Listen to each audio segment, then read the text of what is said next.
চলছে কেমন দেখতে বাজার শুনছি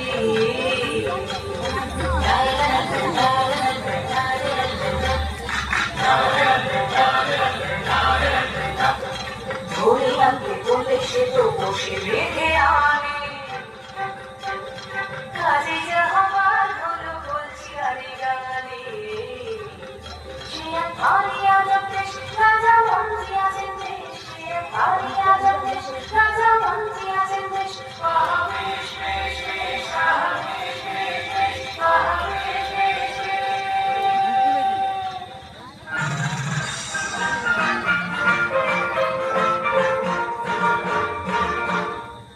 শুনুন শুনুন সুধীজন শুনুন দিয়া মন বিচিত্র কাহিনী বলিব এখন একদা এক রাজ্যে রাজা বহুচন্দ্র রায় বিশাল প্রতাপ রাজে সুখের অন্ত নাই কিন্তু সে রাজার এক বিচিত্র খেয়ালে ভীষণ সংকটে পড়ে প্রজারা সকলে কিভাবে হইল সে সংকট মোচন সে কাহিনী শুনুন সবে করিব বর্ণন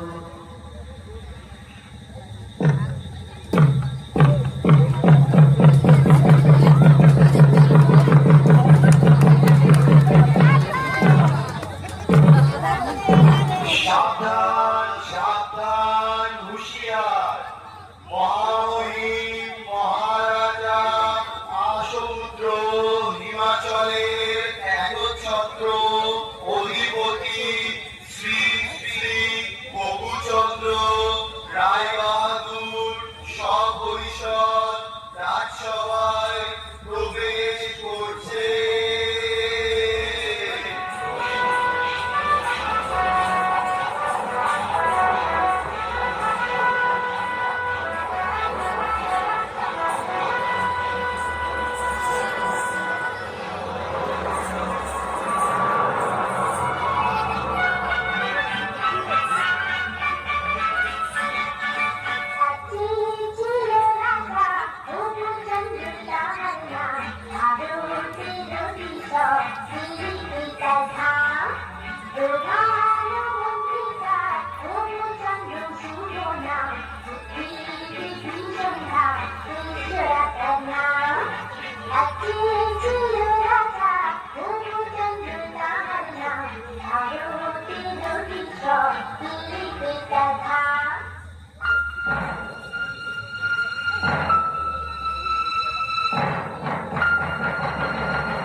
জয় শ্রী মহারাজ বহুচন্দ্রের জয় হোক জয় মহারাজের জয় হোক আপনারা আসন গ্রহণ করুন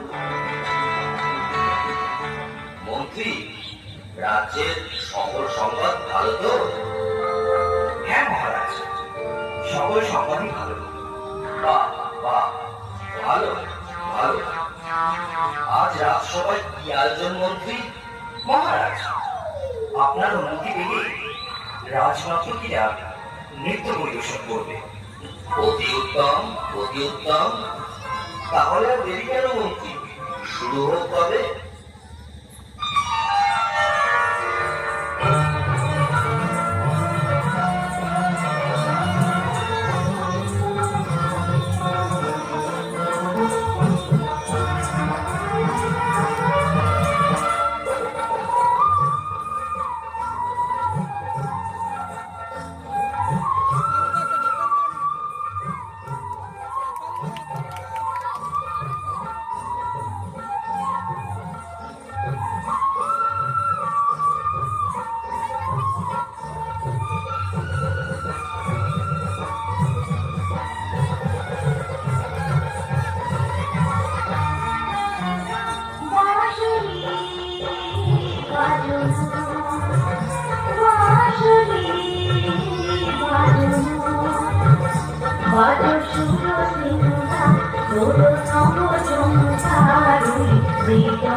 আজ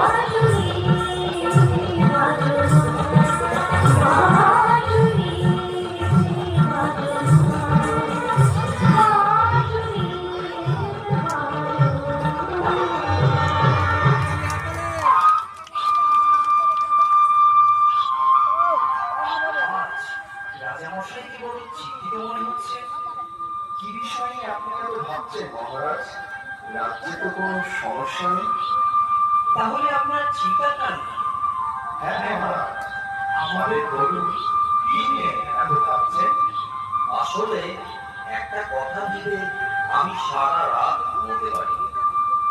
আমি আশুপুত্র হিমাচলের দৌর্দণ্ড প্রতাপ রঘুচন্দ্র রায়বাহাদুর আমারই রাজ্যের ধুলি আমারই পা দুটোকে মলিন করে দেবে, বিবর্ণ করে দেবে। এই আমার কাছে অসহ্য। কোথায় ধুলো মহারাজ? এ আপনার মনের ভুল। আপনি অযথা চিন্তা করছেন। না না, এ মনের ভুল নয়। আমার রাজ্যের মাটি কিনা আমার পা মলিন করছে, এ কি সোজা কথা? অসহ্য। শীঘ্র আপনারা এর প্রতিকার করুন, না হলে কিন্তু কারোর রক্ষে নেই। কিন্তু রাজ্যে যদি ধুলা না থাকে তাহলে আপনার পদধূলি পাবো কি উপায়? কথাটা বলে সত্য, কিন্তু আগে বিদায় বড় ধুলি, পরে হবে পদধূলির পদ্য। রাজ্যের এত বড় জ্ঞানী গুণী পণ্ডিতরা আমার রাজসভায় আছে। কিভাবে এই ধুলির হাত থেকে রক্ষা পাওয়া যায় শীঘ্রই সেই উপায় বার করুন, না হলে কিন্তু ঘোর বিপদ। মহারাজ, মাটি থাকলেই ধুলা হবে। যদি মাটিতে জল দিয়ে ভিজিয়ে নেওয়া যায় তাহলে আর ধুলা উঠবে না, আর পায়ে লাগবে না মহারাজ। কিন্তু সারা রাজ্য জল দিয়ে ভেজাতে গেলে তো অনেক জল লাগবে। পুকুর, নদী, খাল বিলে তো আর জল থাকবে না। সেটা তো খাঁটি কথা মহারাজ। যদি আমরা ঝাড়ু ঝাঁটা দিয়ে সবগুলো সরিয়ে দিতে পারি তাহলে তো আর মলিনগুলো আপনার পায়ে লাগবে না মহারাজ। বাহ বাহ, খাসা বলেছ, চমৎকার। তাহলে সবাই মিলে লেগে বড় কাজে। রাজ্যে যে যেখানে আছো সবাই মিলে ঝাড়ু ঝাঁটা নিয়ে ধুলো দূর করার কাজে লেগে পড়ো। বলো, এটা আমার আদেশ। তাই হবে মহারাজ। মহারাজ, আপনিও কি এই কাজে সকলের সাথে লেগে পড়বেন? চুপ করো বেয়াদব। কাজের কাজ না করে খালি বাজে কথা বলা বন্ধ করো। যা বলেছি সেটা যেন অক্ষরে অক্ষরে পালন করা হয়। যত সব মূর্খের দল।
চিকিৎসা জঞ্জাল চিকিৎসা জঞ্জাল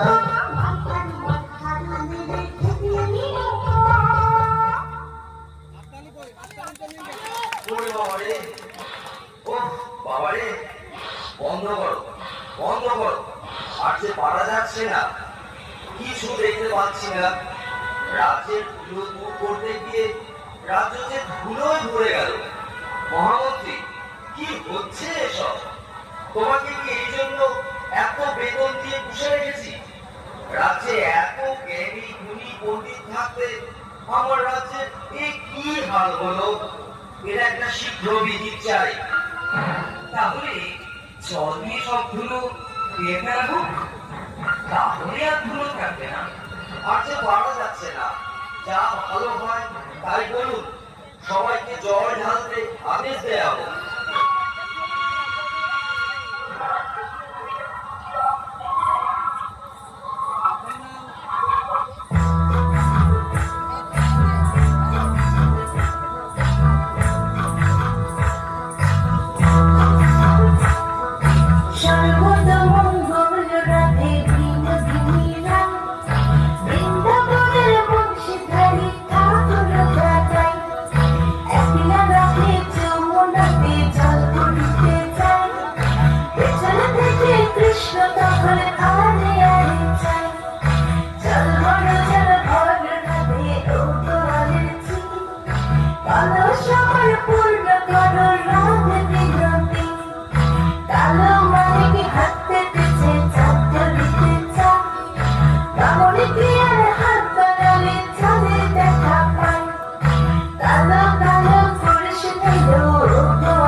শুনে রাখো তোমরা সকলে, এর যদি কোনো উপায় বের করতে না পারো তাহলে সবাইকে শুনে চড়াও। মহারাজ, আমরা তাহলে গোটা রাজ্য বাঁধন দিয়ে ভেঙে দিই মহারাজ। সর্বনাশ, এত বাঁধন কোথায় পাবো বলো দেখি? আরেকটা উপায় আছে মহারাজ, আপনাকে যদি একটা ঘরে বন্ধ করে রাখা যায় তাহলে তো ধুলা আপনার গায়ে লাগবে না, আর আপনার পদযুগগুলো ধুলার মলিন হবে না। আহা, কি বুদ্ধি, কি বুদ্ধি! আমি যদি ঘরে বন্দি থাকি তাহলে রাজ্যকে চালাবে শুনে, আচ্ছা, গোটা রাজ্যটা যদি চামড়া দিয়ে মুড়ে ফেলি তাহলে কেমন হয় মহারাজ? চামড়া দিয়ে? তা এত চামড়া কোথা থেকে পাবো বলো দেখি? না না না, এসব চলবে না, অন্য কোনো উপায় হোক। মহারাজ, যদি মাঝিকে ফেরত দেওয়া যেত, ও যদি কোনো উপায় বার করতে পারতো। ঠিক আছে, বেয়াদা, এক্ষুনি মুচিকে খবর দাও, বলো রাজার আদেশ, তাকে এক্ষুনি রাজসভায় নিয়ে এসো। যথা আজ্ঞা মহারাজ।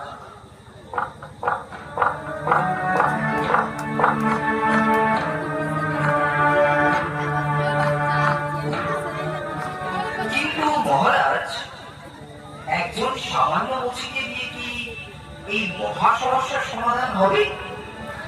মহাপণ্ডিতরা যখন হিমশিম খাচ্ছে, সেখানে কি একটা মুচি পারবে ভয় বার করতে? ভাবুন আপনারা, এতদিন ধরে শুধু গাধা বসেছে, কিছু তো উপায় মগজ থেকে বেরোলোই না। এখন মুচি এসে যদি কিছু দিকপাত করে তাতে মন্দ কি? শীঘ্রই তাকে রাজসভায় নিয়ে আসার ব্যবস্থা করা হোক।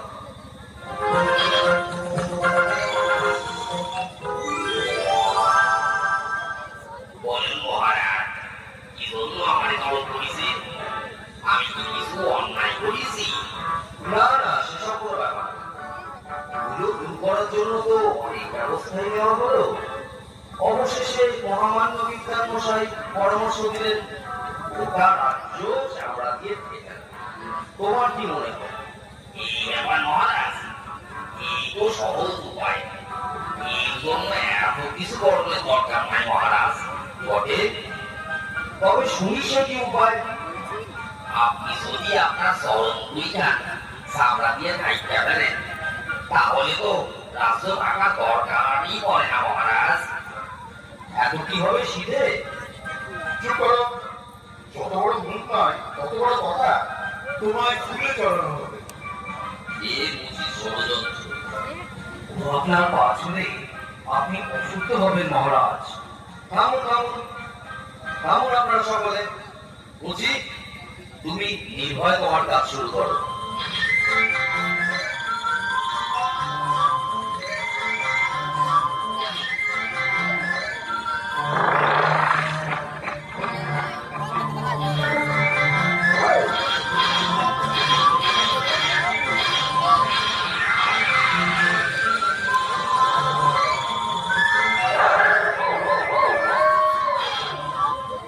এবার দেখুন মহারাজ, বাহ বাহ, এ তো চমৎকার দেখতে।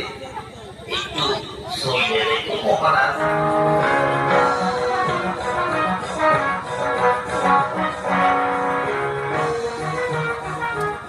বাহ, বড়ই নরম। এ তো বেশ, পায়েও ধুলো লাগছে না। অতি উত্তম, আমি বড়ই প্রসন্ন। এই নাও তোমার পুরস্কার।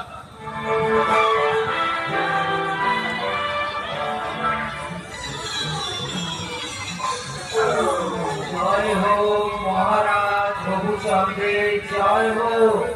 জয় মহারাজ রঘুচন্দ্রের জয় হোক। জয় মহারাজ রঘুচন্দ্রের জয়।